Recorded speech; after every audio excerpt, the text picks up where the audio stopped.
Hello students, मैं S रुद्रमूर्ति। इस lecture में आप सभी का स्वागत है। जैसे कि इसके पहले वाले वीडियो में मैंने अपवर्तन के बारे में आपको समझाया, आज का जो वीडियो है वो 3 बातों पर ज़्यादा फोकस करेंगे अपन। पहला, अपवर्तन के नियम, और अपवर्तन के नियम में आता आपका स्नेल्स लॉ।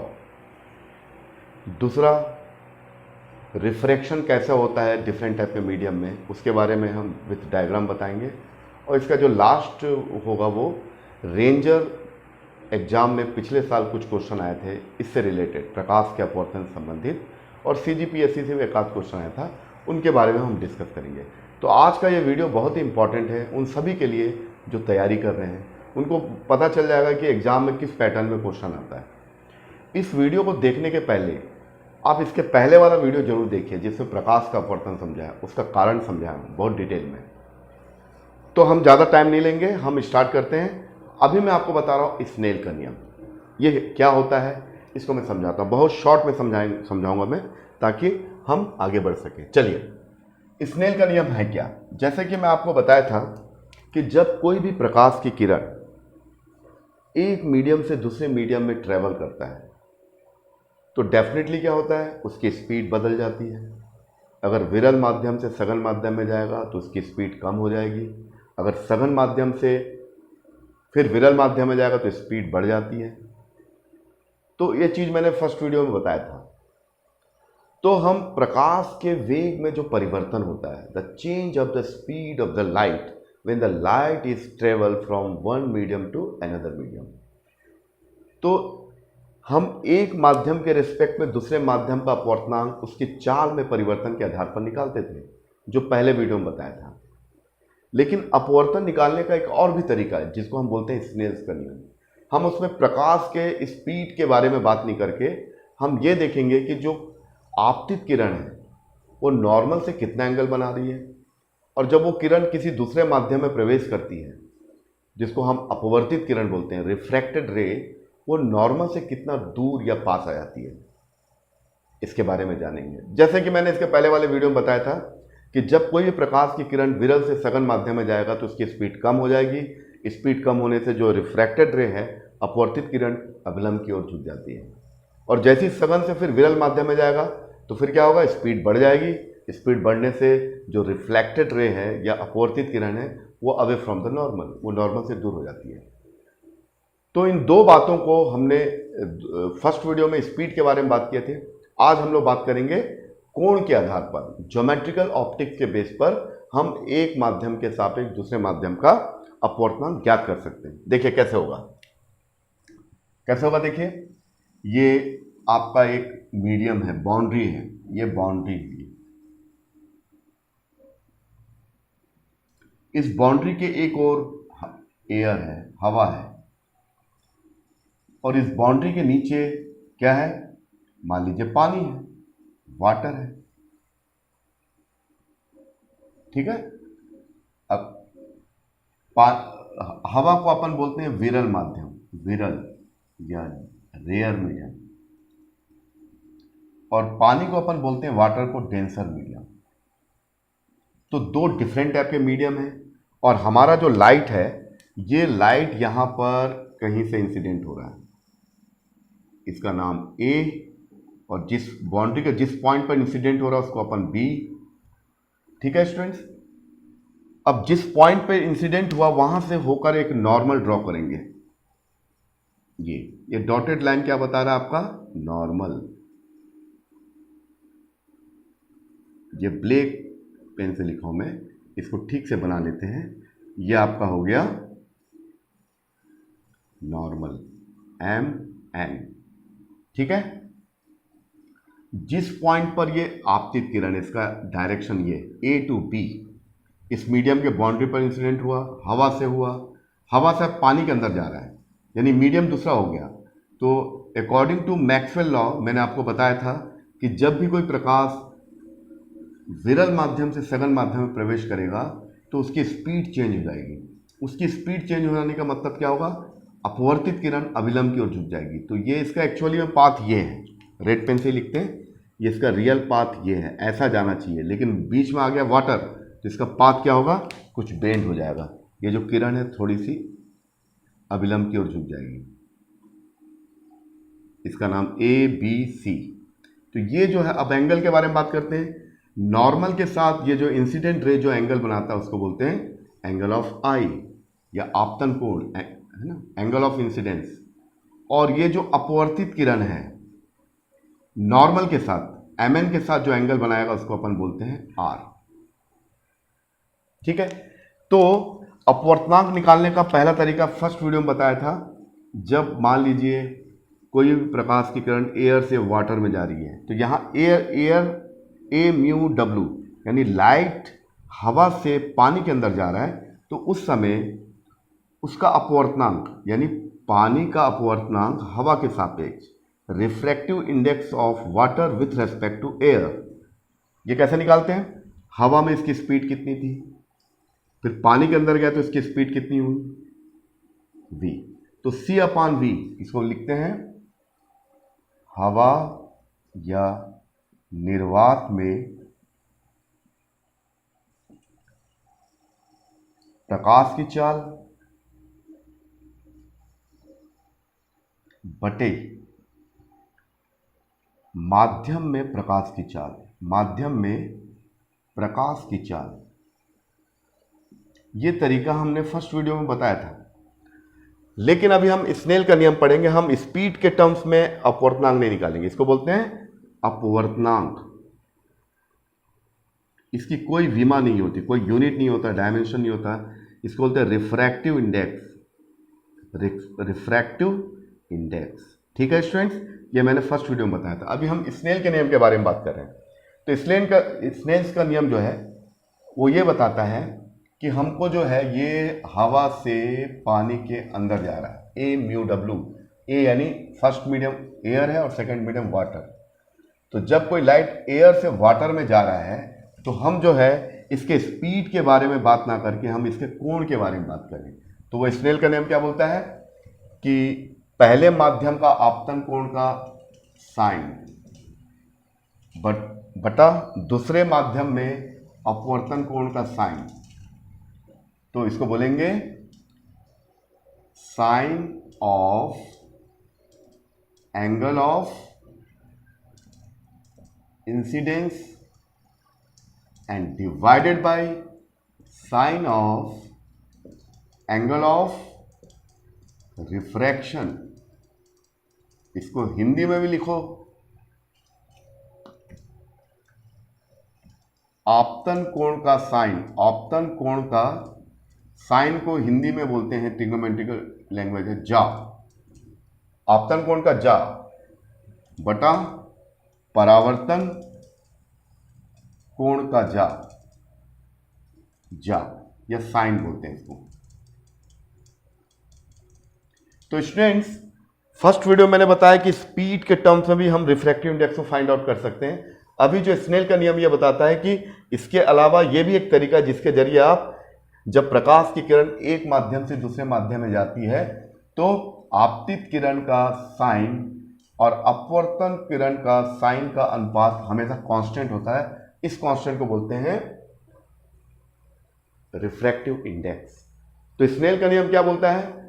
स्नेल का नियम ये है, दो माध्यम चाहिए, एक माध्यम हवा हो गया, दूसरा माध्यम पानी। प्रकाश की किरण हवा से पानी में जा रही है, तो हवा से जब पानी में गया तो पानी का अपवर्तनांक कितना हुआ हवा के सापेक्ष, यानी प्रकाश की चाल में क्या परिवर्तन हुआ। तो हम चाल के बारे में बात नहीं कर रहे हैं, वो हमने कल बात कर लिया।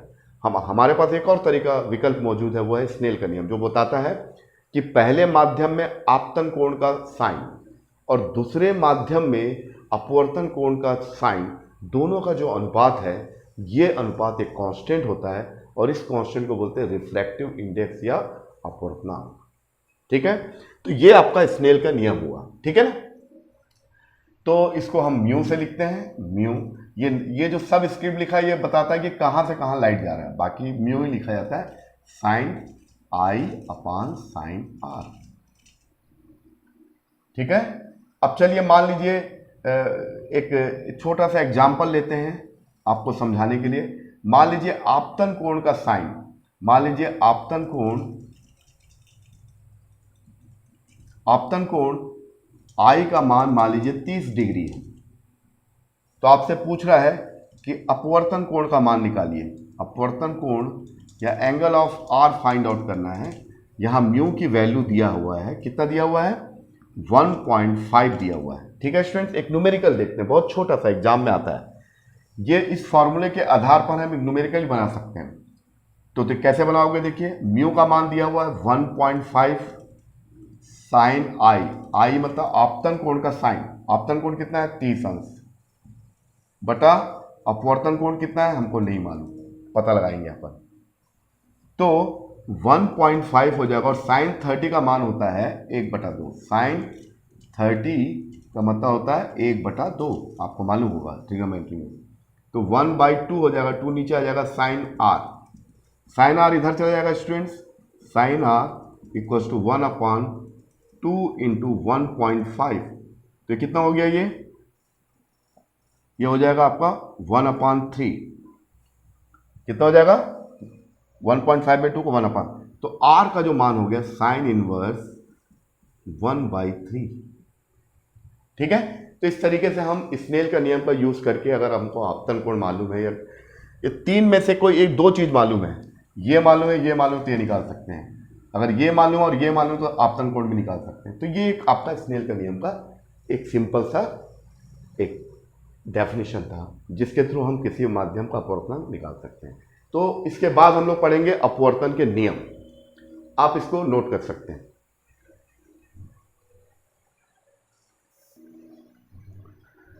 चलिए स्टूडेंट्स, अपवर्तन के नियम है। तो अपवर्तन का जो नियम है वो बहुत सिंपल है। जैसे परावर्तन के नियम में क्या होता है कि आपतित किरण, आपतित किरण, परावर्तित किरण और अभिलंब सभी एक ही बिंदु पर और एक ही प्लेन पे होते हैं।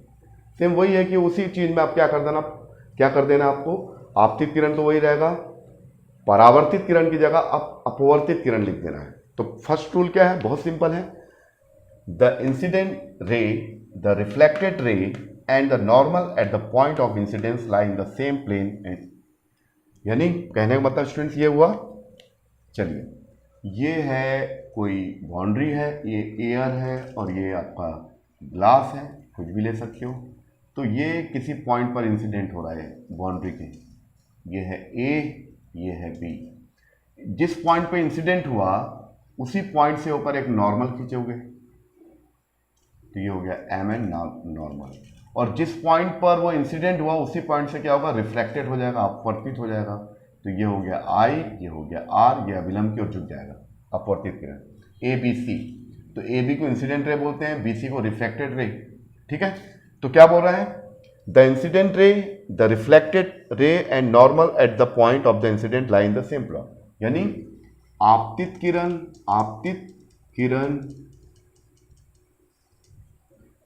अपवर्तित किरण तथा अभिलंब या मतलब mm, सभी एक ही बिंदु पर तथा एक ही तल पर होते हैं,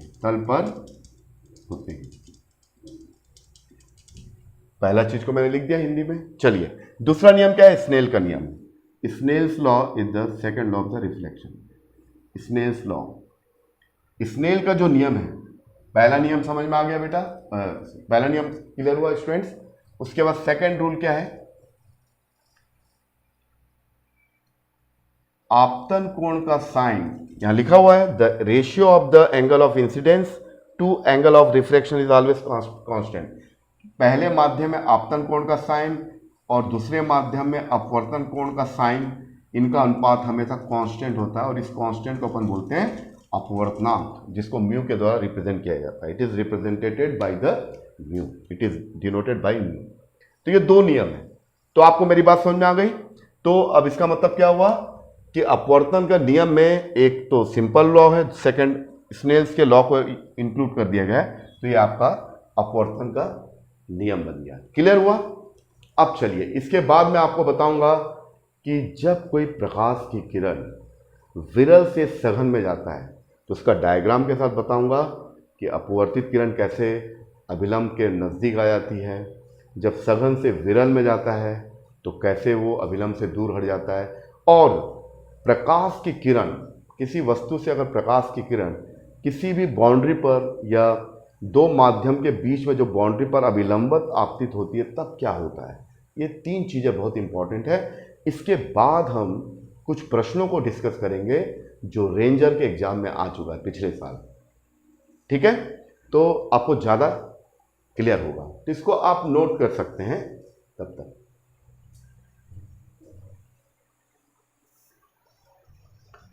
चलिए स्टूडेंट्स, अब हम तीन प्रकार के चित्रों पर अपना ध्यान केंद्रित करते हैं। अगर ये समझ में आ जाएगा आपको, बहुत ईजी है, तो आप प्रश्नों को बनाने में सक्षम हो पाओगे। पहली चीज क्या है, जब प्रकाश की किरण विरल या रेयर माध्यम से सघन या डेंसर मीडियम में प्रवेश करता है, तो when light enters from rare to denser medium, जब प्रकाश कम घनी ऑप्टिकल यानी लो ऑप्टिकल डेंसिटी वाले प्लेस से हाई ऑप्टिकल डेंसिटी वाले प्लेस में जाता है, यानी कम भीड़ भाड़ वाली जगह से कोई आदमी अधिक भीड़ भाड़ वाली इलाका में जाता है। तो इसके पहले लेक्चर में बताया था क्या होगा, उसकी स्पीड कम होगी। जब स्पीड कम होगा तो क्या होगा, जो अपवर्तित किरण है वो नॉर्मल की ओर बेंड होगा। तो यही सब चीज़ें बताता हूँ। देखिए कैसे होगा, तो ये समझ में आ गया। देखिए इसका डायग्राम, ये मान लीजिए कोई ग्लास स्लैब है, ये ग्लास स्लैब को ले लेते हैं, ये कांच का कोई ग्लास स्लैब है, ठीक है। यहां से कोई लाइट यहां पर इंसिडेंट हुई इसके बाउंड्री पर, इसका नाम ए और इस पॉइंट को देते हैं बी। जिस पॉइंट पर गिर रहा वहां से एक नॉर्मल ड्रॉ कर लीजिए एम एन, ठीक है स्टूडेंट्स। तो ये जो एंगल बनेगा इसको बोलेंगे आपतन कोण, एंगल ऑफ इंसिडेंस। और इस पॉइंट से इसको सीधा जाना चाहिए, लेकिन क्या है यहाँ पर मीडियम आ गया, ये है आपका एयर और ये आपका हो गया ग्लास। एयर को बोलेंगे रेयर मीडियम और ये है आपका डेंसर मीडियम। ये आपका हो गया सघन विरल माध्यम और ये हो गया आपका सघन माध्यम। तो ए बी एक लाइट है, देखिए इसको ठीक से बना लीजिए,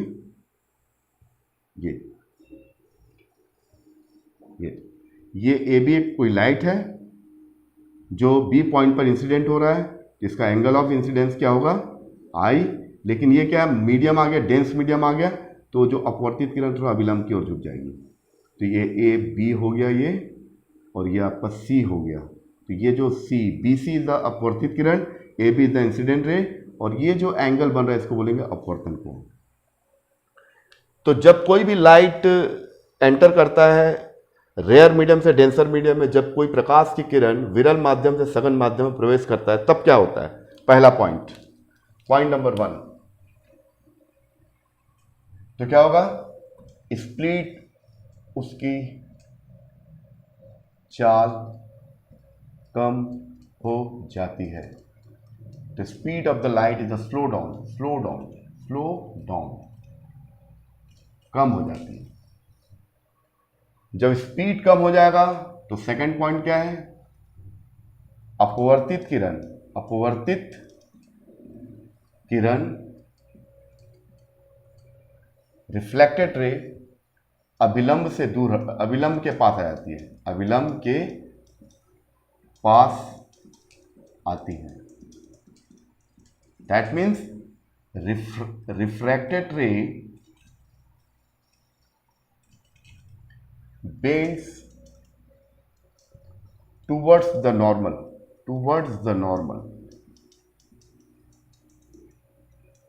ठीक है। तीसरी बात क्या है, ये बहुत इंपॉर्टेंट है, आप कोई भी एग्जाम दोगे तो इस 3 पॉइंट को याद करिए। इसी का उल्टा बाद में कर लेंगे, जब इसका उल्टा होगा, जब विरल की जगह सघन से विरल में जाएगा। तो ये बहुत इंपॉर्टेंट है। अब अभी इसके बाद मैं आपको बताने वाला हूँ कि आपके एग्जाम में कैसे क्वेश्चन आए थे। तो कोई भी स्टूडेंट एक बार वीडियो को ध्यान से सुन लेगा और नोट्स बना लेगा तो उसको कभी दिक्कत नहीं होगा, चाहे कोई भी एग्जाम दे रहा हो। तो ये चीज़ है। तो चलिए, तो पहली बात क्या है कि जब कोई भी प्रकाश की किरण विरल से सघन में जाएगा, ये विरल माध्यम से सघन में जाएगा, तो पहले उसकी स्पीड स्लो डाउन हो जाएगी, उसकी स्पीड कम हो जाती है और अपवर्तित किरण अभिलंब की ओर झुक जाती है, बेंड्स टुवर्ड द नॉर्मल। और जब वो अभिलंब की ओर झुक जाएगी, इसका मतलब क्या होगा, अपवर्तन कोण का मान आपतन कोण से कम होगा। दैट मीन्स अपवर्तन कोण का मान आपतन कोण से कम होगा। तो इसमें तीन बातें, अगर कहीं भी अगर आपको ये बता रहे कि अपवर्तन कोण का मान आपतन कोण से कम है, यानी वो अभिलंब की ओर झुक रही है। अभिलंब की ओर झुक रही है मतलब सघन माध्यम में प्रवेश कर रही है, और सघन माध्यम में प्रवेश करने का मतलब इसकी स्पीड कम हो रही है। तो ये इसका मतलब हुआ। अब इसी चीज को अपन उल्टा करते हैं। देखिए दूसरा पॉइंट लेते हैं। जब प्रकाश की किरण सघन से विरल में जाता है, सघन से विरल में जाता है, तब क्या होता है, यानी इसका डायग्राम थोड़ा ऐसा बना ले। सेम वही है, ग्लास स्लैब है, ये ग्लास स्लैब है। अब पहले यहां से ये विरल है, ये सघन है, ठीक है स्टूडेंट। अब प्रकाश की किरण ये इस कांच से बाहर की ओर जा रही है, हवा की ओर। कांच से, ये कांच है, ये हवा है, देखिए यहां से ऐसा जा रही है। यहां नॉर्मल ड्रॉ कर लो, इसका नाम ए दे दो, इसका नाम बी। तो ये सघन से विरल में जा रहा है, तो डेफिनेटली क्या होगा, अभिलंब से दूर हट जाएगा। ये आर हुआ और ये आई। तो जब कोई भी प्रकाश की किरण when the light is enters, when light is goes from denser to rare medium, जब प्रकाश सघन माध्यम से विरल माध्यम में चले जाता है, तो इस सब का उल्टा लिखोगे। यहां पर ऐसा लाइन खींच के सभी उल्टा लिखोगे। क्या क्या होगा, नंबर 1 उसकी चाल बढ़ जाएगी, उसकी चाल बढ़ जाती है, मतलब स्पीड्स अप हो जाएगा, स्पीड अप, ठीक है। सेकंड पॉइंट क्या है, सेकंड पॉइंट क्या आप देख लो, ये जो ए बी सी है, ये अपवर्तित किरण है बी सी, ये बी पॉइंट है, ये स्टूडेंट ये बी पॉइंट है। बी सी अपवर्तित, ये अभिलंब से दूर जा रहा है, तो इसको लिखोगे अपवर्तित किरण अभिलंब से दूर हो जाता है। यानी इसको अंग्रेजी में लिखा जाए तो कैसे लिखेंगे, रिफ्रैक्टेड रे away from the normal, away from the normal. और थर्ड पॉइंट क्या है स्टूडेंट्स, जब ये अभिलंब से दूर हट रही तो आपको दिख रहा है ये कोण ज्यादा और ये कम है, यानी अपवर्तन कोण का मान बड़ा होगा आपतन कोण से। बस ये तीन बातें आपको याद रखना है। यानी अपवर्तन कोण अगर आपतन कोण से बड़ा है, आपतन कोण से बड़ा है, तो आप समझ लीजिए कि ये कहां जा रहा है, ये सघन माध्यम से विरल माध्यम जा रहा है। मतलब light is goes from denser to rare medium, then the angle of refraction is greater than to the angle of incident. तो ये बातें आपको समझ में आ गई स्टूडेंट। तो दो चीजें बताया, या तो सघन से विरल में जाएगा या विरल से सघन में जाएगा। एक चीज याद है, उसको उल्टा कर लीजिए। इसके पहले वाले वीडियो में मैंने स्पीड के बारे में बहुत डिटेल से बताया। स्पीड बढ़ने का मतलब होता है अपवर्तित किरण का अभिलंब से दूर हट जाना। स्पीड कम होने का मतलब यह होता है कि अपवर्तित किरण का नॉर्मल की ओर झुक जाना, बेंड हो जाना। ये दो चीजें। एक और डायग्राम बताऊंगा, उसके बाद हम लोग एमसीक्यू देखेंगे। चलिए इसको नोट कर लीजिए।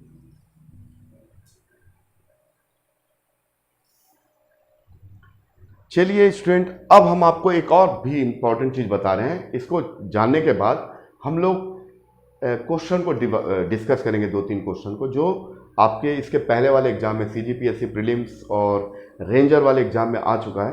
तो आपका कॉन्फिडेंस और बढ़ जाएगा, आपको ये यकीन हो जाएगा कि हमको इस तरीके से पढ़ाई करना ताकि हमारी सफलता सुनिश्चित हो सके। चलिए, नो रिफ्लेक्शन, कोई अपवर्तन नहीं होता है, कोई अपवर्तन नहीं होता, कोई अपवर्तन नहीं होता। ये बहुत इंपॉर्टेंट चीज है, अपवर्तन नहीं होता है। कब?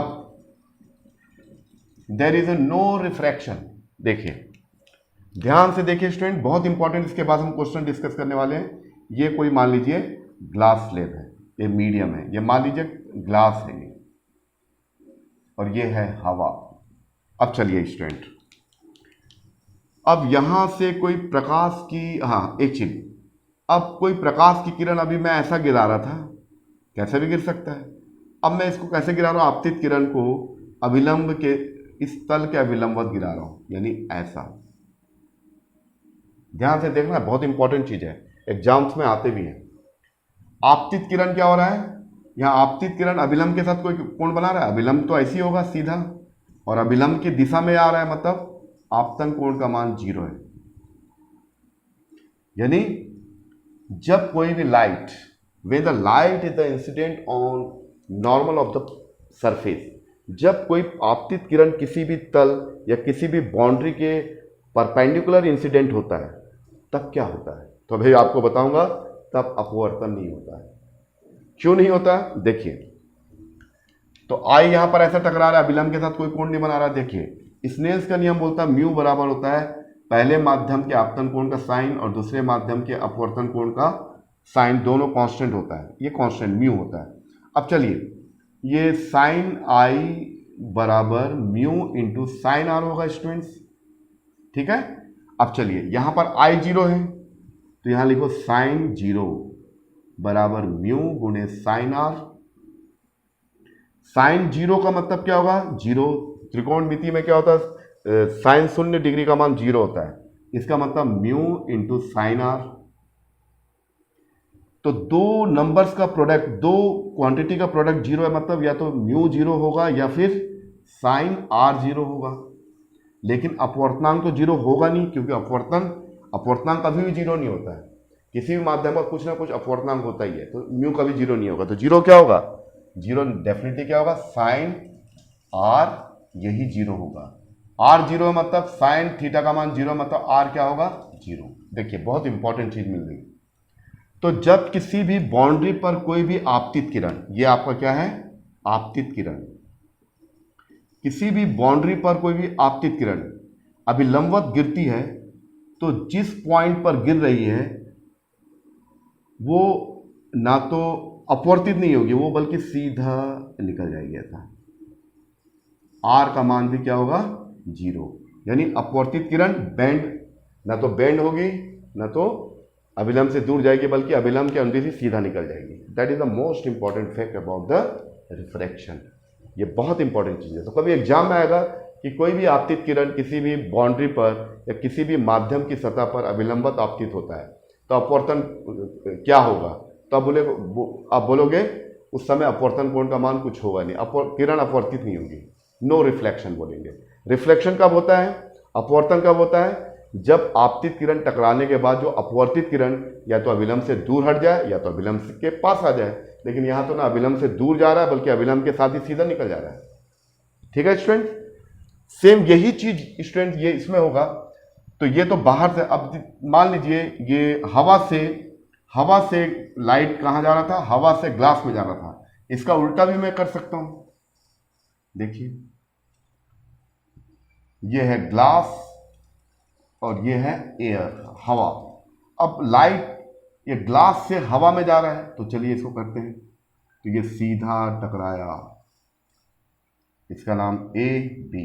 अब एरो का निशान, यानी कांच से हवा में जा रहा है लाइट, तब क्या होगा, क्योंकि कांच से हवा में जा रहा है यानी अभिलंब के अनुदिश जा रहा है, मतलब आपतन कोण का मान 0। तो according to the Snell's law, Snell के नियमानुसार क्या होगा, ये इस माध्यम में ना तो अभिलंब से दूर हटेगी, अभिलंब से दूर हटना चाहिए उसी से, देखिए ये तो ऐसा जा रहा है, तो उसी डायरेक्शन में सीधा निकल जाएगा। ये क्या होगा, आर का मान 0। दैट इज, ये बहुत इंपॉर्टेंट चीज है। ठीक है, इसको अच्छे से देख लीजिए, मैं आपको बता दिया। जब भी किसी मीडियम पर कोई भी आपतित किरण नॉर्मल के अनुदिश या उस सतह के अभिलंबवत आपतित होता है, तो अपवर्तन नहीं होता। यानी वो किरण वो ना तो अभिलंब की ओर झुकेगी ना अभिलंब से दूर, सीधा निकल जाएगी, जैसे टकराए वैसे अंदर चले जाएगी, उसी मीडियम में बिना डेविएट हुए, बिना विचलित हुए वो सीधा निकल जाएगी। यही चीज जब सघन से विरल में जाएगी तब भी वही होगा। तो ये चीज आपको समझ में आ गया होगा स्टूडेंट। और इसी उम्मीद के साथ हम लोग 2-3 न्यूमेरिकल लगाते हैं, और मुझे उम्मीद है कि पूरा न्यूमेरिकल आपको समझ में आ जाएगा। ओके, इसको आप नोट कर लीजिए।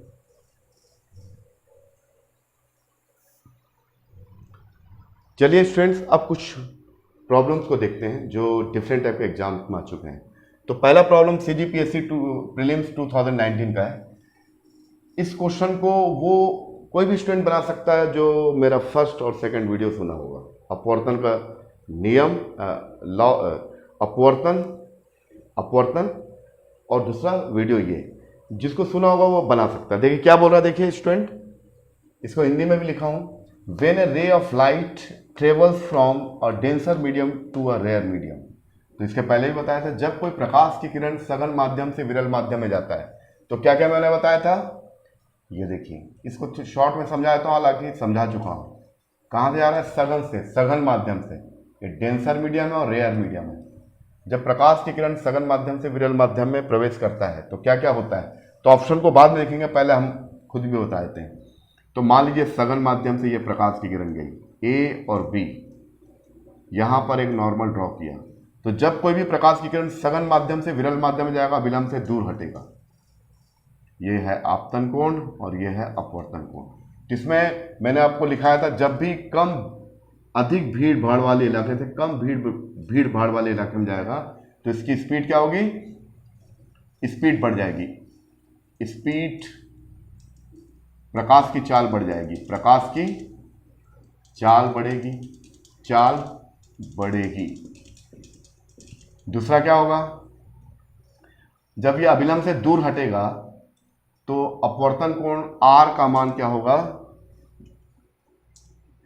I से ज्यादा हो जाएगा। यानी अभी दिखाया था इसके पहले, अपवर्तन कोण का मान आपतन कोण से ज्यादा हो जाएगा। ये ग्रेटर देन, आपतन कोण से ज्यादा होगा।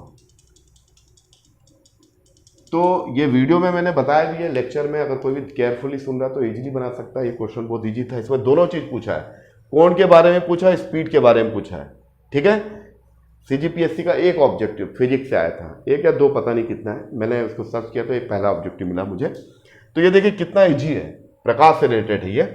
तो क्या बोल रहा है, जब कोई भी प्रकाश, when a ray of the light travel from a denser medium to a rare medium, जब सघन माध्यम से विरल माध्यम में प्रकाश की किरण जाती है तो क्या होगा। तो हमको ये मालूम है इसकी प्रकाश की चाल बढ़ जाएगी और अपवर्तन कोण का मान आपतन कोण से ज्यादा होगा। तो इसका मतलब क्या हुआ, अपवर्तित किरण अभिलंब से दूर हट जाएगी, अभिलंब से दूर हटेगी। इतनी चीजें हमको मालूम है तो हम आराम से बना लेंगे। देखिए पहला क्या बोल रहा है, पहला ऑप्शन बोल रहा है इट स्पीड अप, स्पीड बढ़ेगी, सही है। And bends toward the normal, ये गलत, अभिलंब से दूर हट जाती है, बोलता बेंड हो रहा है। इट स्पीड अप, ये सही है। And bends away from the normal, तो ये सही है। फिर थर्ड क्या बोल रहा है, it slow down and bend away from, ये स्लो डाउन तो होता नहीं है, ये तो गलत हो गया। और ये इट स्लो डाउन, ये भी नहीं होगा। जब प्रकाश की किरण सघन से विरल में, सघन माध्यम से विरल जाएगा तो स्पीड बढ़ेगी, यानी ए और बी में से कोई एक होगा। स्लो डाउन तो होता नहीं है, आपको मालूम है, बढ़ जाता है प्रकाश की चाल। Speeds up, it speeds up, बढ़ती है। तो B option is the correct option. देखिए आप कितने आसानी से बना सकते हैं। एक MCQ की क्या कीमत होती है, और बाकी चीजें तो ठीक है, लेकिन फिजिक्स में अगर थोड़ा भी अगर मेहनत करोगे, सामान्य विज्ञान में जिसमें केमिस्ट्री का पार्ट रहता है, फिजिक्स का रहता है और बाकी और भी जीव विज्ञान रहता है, लेकिन फिजिक्स में थोड़ा भी अगर टेक्निकली अगर थोड़ा सा लॉजिकली काम करोगे तो आप पूरे के पूरे MCQ बना सकते हैं। ठीक है, और कुछ रेंजर से रिलेटेड क्वेश्चन देखते हैं।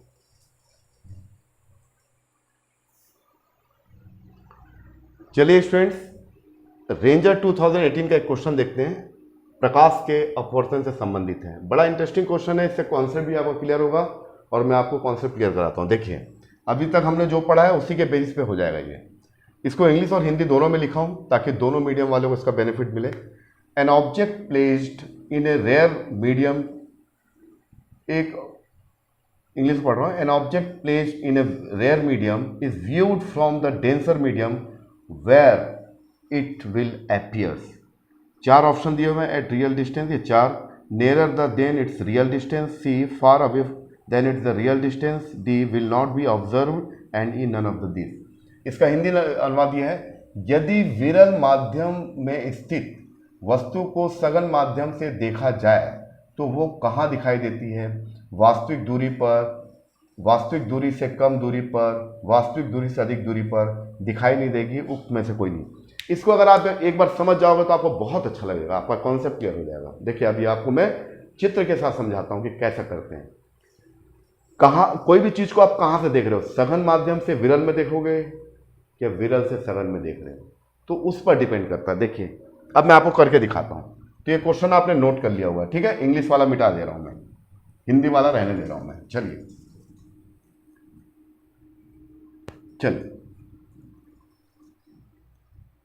यदि विरल माध्यम में स्थित वस्तु को सघन माध्यम से देखा जाए तो वो कहां दिखाई देगी? हम कहां से देख रहे हैं? सघन माध्यम से। ध्यान से देखिए स्टूडेंट्स, ये कोई कांच का स्लैब है, ध्यान से देखना, बहुत इंटरेस्टिंग क्वेश्चन है, ठीक? अच्छा, यहां से मैं देख रहा हूं, मैं मतलब आंख लगा के यहां से देख रहा हूं मैं, सॉरी, ये कांच के अंदर में हूं, ठीक है? ये यहां पर हूं मैं, यहां पर ऑब्जेक्ट यहां रखा हुआ है, कोई ऑब्जेक्ट है, ये ऑब्जेक्ट है, ये कोई वस्तु है, इस वस्तु को मैं कांच के अंदर से देख रहा हूं, ठीक है? चलिए ठीक है, तो क्या करना पड़ता है? देखिए स्टूडेंट्स, मैंने आपको बताया प्रतिबिंब बनाने के लिए आपको दो, अगर मिरर वाला केस है तो दो परावर्तित किरण चाहिए, लेकिन यहां मिरर नहीं है बल्कि ये क्या है? अपवर्तन है। तो दो आपतित किरणों के संगत हमको दो अपवर्तित किरणें चाहिए, यानी दो किरणों को भेजकर एक आपतित किरण को सीधा टकराएंगे और एक किसी कोण से टकराएंगे और देखेंगे दोनों अपवर्तित कहाँ हो रही है, और अगर मिलती है तो अच्छी बात है, नहीं मिलती तो उनको मिलाएंगे। तो जहां भी मिलाएंगे अपन तो वहां पर आभासी प्रतिबिंब बनेगा, वर्चुअल इमेज। ये सब चीजें मैंने इसके पहले वाले वीडियो में बताया था कि किसी भी गोली दर्पण में कैसा प्रतिबिंब बनता है, तो उसको आप जरूर देखिए तो आपको और ज्यादा क्लियर हो जाएगा। चलिए अब देखिए, ये ऑब्जेक्ट हवा में रखा हुआ है, ये हवा, और ये कांच, कांच के अंदर मैं बैठा हूं, मैं इसको देख रहा हूं, ठीक है? तो अब क्या होगा? देखिए इस ऑब्जेक्ट से दो किरण निकलेगी, दो, एक आपतित किरण सीधा टकराई, ध्यान से सुनिए, तो ये सीधा अभिलंब के अनुदिश टकराई, यानी आपतन कोण का मान 0, ठीक है? तो जब इस माध्यम से टकराएगी और जब कांच में जाएगी तो बिना अपवर्तित हुए सीधा निकल जाएगी, सीधा। ओके स्टूडेंट्स, अब चलिए, अब एक दूसरी किरण को मैं निकालता हूं, सीधा तो निकाल दिया। अब ये टकराई, ये है आपतित किरण नंबर 1, आपतित किरण नंबर 2, यहां पर एक अभिलंब ड्रॉ कर लेते हैं, ठीक है स्टूडेंट्स?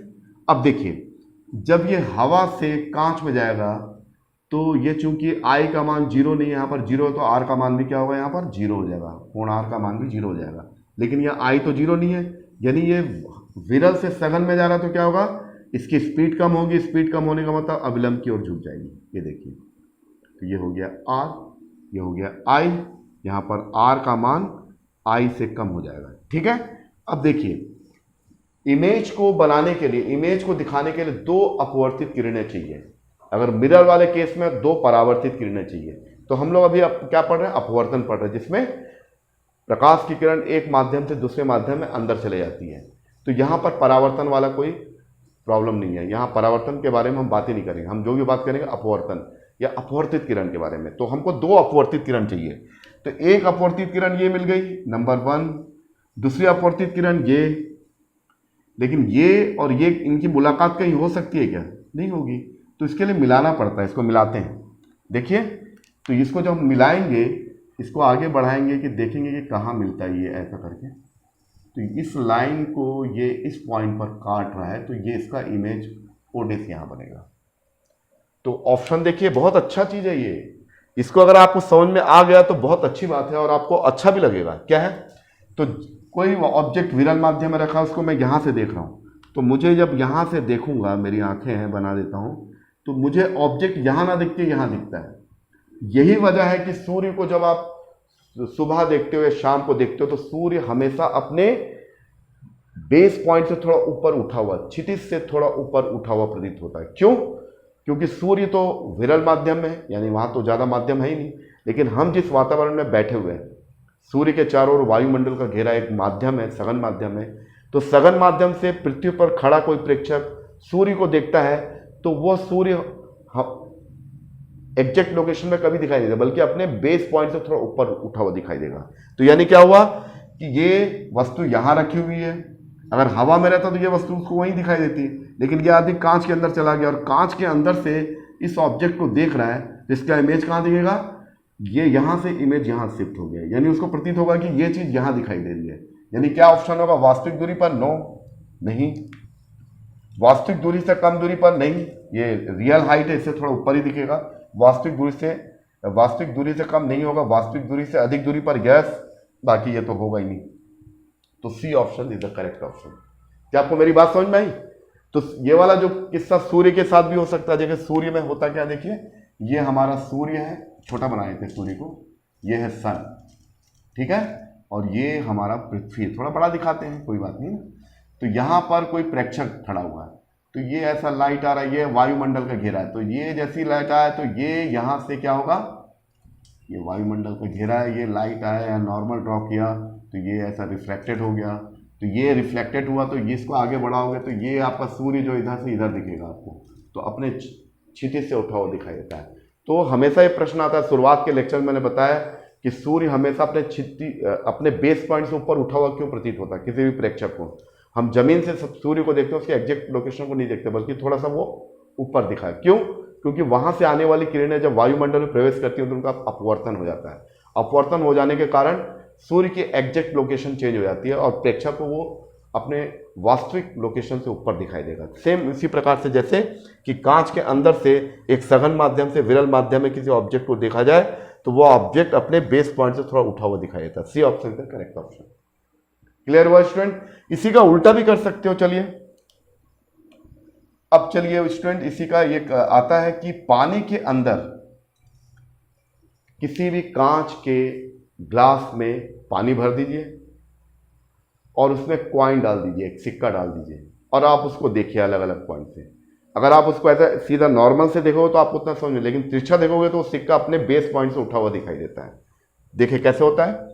ये यहां पर कोई ऑब्जेक्ट है, ये है सघन माध्यम, ये है विरल माध्यम। अब मैं क्या कर रहा हूं, यहां बाहर से देख रहा हूं इसको। जब विरल माध्यम से सघन माध्यम में देखूंगा तो क्या होगा, देखिए यहां से दो किरणें निकलेगी, एक किरण सीधा, आपतित किरण यहां टकराई, ये सघन माध्यम, सघन से जब विरल में जाएगा, चूंकि ये सीधा जा रहा तो ये भी क्या होगा, सीधा निकल जाएगा। तो यहां पर आपतन कोण 0 है तो यहां अपवर्तन कोण भी क्या होगा, 0। इससे एक दूसरा किरण निकालेंगे, देखिए ये ए, ये बी, ये सी। अब यहां से एक डी, ए डी, एक दूसरी किरण निकली, तो यहां नॉर्मल ड्रॉ करो। ये सघन से विरल में जा रहा तो अभिलंब से दूर हट जाएगा, ठीक है स्टूडेंट। ये आर का मान ज़्यादा हो गया, आई का मान यहाँ कम हो गया, ठीक है। तो हमको इसका इमेज कहाँ दिखेगा, अगर हम यहाँ आँख लगा के देखें तो इसका इमेज कुछ इस टाइप से दिखेगा। इसको आगे बढ़ाइए तो ये इस पॉइंट पर काट रही है, दूसरी अपवर्तित किरण, पहली अपवर्तित किरण, इन दोनों को मिलाओगे तो ये जो दूसरी अपवर्तित किरण पहली अपवर्तित किरण को इस पॉइंट पर इंटरसेक्ट कर रहा है, तो यहाँ पर इसका इमेज दिखेगा। यानी कभी भी आप किसी भी कॉइन को पानी के अंदर देखते तो अपने बेस पॉइंट से उठा हुआ दिखाई देता है। इस उठे हुए हाइट को बोलते हैं आभासी, अपरेंट हाइट। तो आपको मेरी बात समझ में आ गई। तो कोई भी चीज को सघन से विरल में देखा जाए या विरल से सघन में देखा जाए तो क्या होता, आपको क्लियर हो गया स्टूडेंट। अब एक और लास्ट क्वेश्चन हम डिस्कस करेंगे, उसके बाद हमारा यह लेक्चर खत्म होगा, ठीक है।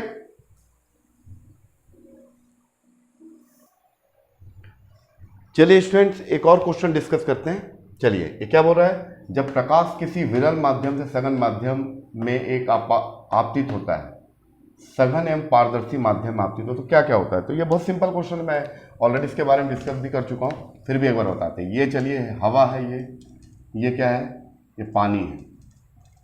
तो ये किसी विरल माध्यम से, ये विरल माध्यम है भाई, हवा विरल है पानी की तुलना में, सघन माध्यम है, ये डेंसर मीडियम है। ये ऐसा करके एक सघन और ट्रांसपेरेंट मीडियम में इंसिडेंट हो रहा है, तो क्या होगा। तो देखिए मैंने आपको इसके पहले वाले लेक्चर में बताया था, कोई भी चीज़ में जो 100% नहीं होता, फिजिक्स में 100% पॉसिबल नहीं है।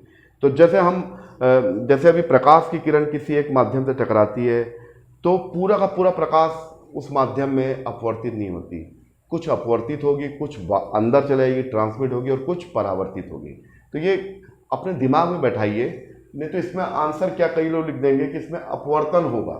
अपवर्तन तो होगा, अपवर्तन ही होगा, लेकिन अपवर्तन के साथ कुछ भाग परावर्तित भी हो जाएगा, कुछ ट्रांसमिट भी होगा, पारगमन भी होगा, तो D option is the correct option, D is the correct option. तो आपको मेरी बात समझ में आ गई।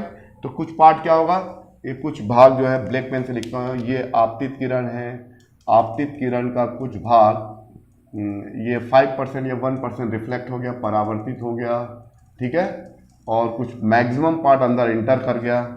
फिर उसके बाद यहाँ अपवर्ती ये है ए बी सी, ठीक है, और बाद में लास्ट में बाहर निकल गया, तो ये हो गया आई, ठीक है। तो ये इसमें 100 में से 2% परावर्तित हो गया, 90% क्या हो गया, या 80% ये हो गया, तो बचा कितना 82, यानी 18% बाहर निकल गया, लाइट बाहर निकल गई। यानी ये जो फिनोमिना 98% हो रहा है, 80 + 18 ये कितना हो गया, 98% क्या हो रहा है, इसको बोलते हैं अपवर्तन। अपवर्तन मतलब एक माध्यम में दूसरे माध्यम प्रवेश करना। पारगमन ट्रांसमिशन मतलब ट्रांसमिशन करके बाहर निकल जाना, ये भी कुछ हो रहा है, और कुछ भाग परावर्तित भी हो रहा है। कुल मिलाकर क्या होगा, इसमें तीनों फिनोमिना होगा, लेकिन सबसे ज्यादा परसेंटेज क्या होगा, रिफ्रैक्शन होगा।